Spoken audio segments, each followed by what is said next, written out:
আসসালামু আলাইকুম, সবাই কেমন আছেন? আশা করি সবাই ভালো আছেন। তো হাবিজাবি রান্নাঘরের পক্ষ থেকে নতুন আরও একটি ভিডিও নিয়ে এসে পড়লাম আপনাদের সামনে। আজকে যে ভিডিওটা নিয়ে আসছি সেটা হচ্ছে মায়ের হাতের স্পেশাল টাকি মাছ ভর্তা।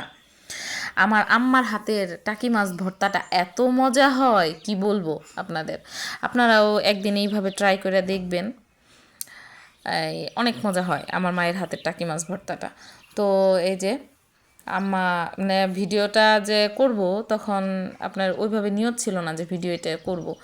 তারপরেও পরবর্তীতে ভাবলাম যে না, আমার আম্মার হাতের টাকি মাছ ভর্তাটা অনেক মজা হয়, আপনাদের সবার সাথে শেয়ার করি। তো আমার আম্মা আবার মোবাইল সম্বন্ধে এত কিছু বুঝে না, কিভাবে ভিডিও করতে হয় এগুলো বুঝে না। তো শুধু ফোনের কাছে, মানে ফোনে না, সরি ভুল হইলো, মানে চুলার কাছে শুধু ফোনটা সেট করে দিয়ে আমরা চলে গেছিলাম। আম্মাকে শুধু বলছিলাম তুমি রান্না করতে থাকো, তারপর আইসা আমি এডিট করবো নি। তো এখন ভিডিওটা এত বেশি ভালো হয় নাই, তারপরেও সবাই একটু কষ্ট করে দেখবেন আর জানাবেন যে ভিডিওটা কেমন হয়েছে। আর আজকের ভিডিওটা কে কোন জায়গা থেকে দেখতেছেন কমেন্ট করে জানাবেন আমাকে।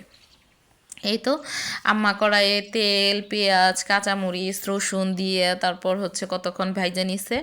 তারপরে যে তারপর আলু দিয়ে দিছিল। আসলে টাকি মাছ অনেক বেশি ছিল না বাসায়, সেদিন আমরা ভালোই অনেক মানুষ ছিলাম, মানে আমরা 4 ভাই বোন, তারপর আমার হাজব্যান্ড, আমার বাচ্চা, তারপর আমার বাবা মা সবাই ছিলাম আমরা ওই দিন। তো অনেকগুলা মানুষ ছিল, হবে না। আমার মায়ের হাতের যে ভর্তাটা এত মজা যে হবে না, এই কারণে আম্মাকে বলছিলাম যে একটু আলু দিয়ে দিও। তো এই যে আলু দিয়ে দিছিল।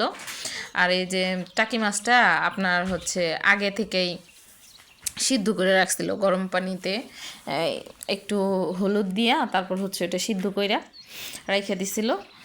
তারপর কাটা বাইসা এই যে কড়াইয়ে দিয়ে দিল। এখন এগুলা সব একসাথে কইরা কতক্ষণ ভাজবে, ভাজার পরে ধনিয়া পাতা দিয়ে ভর্তাটা নামিয়ে ফেলবে।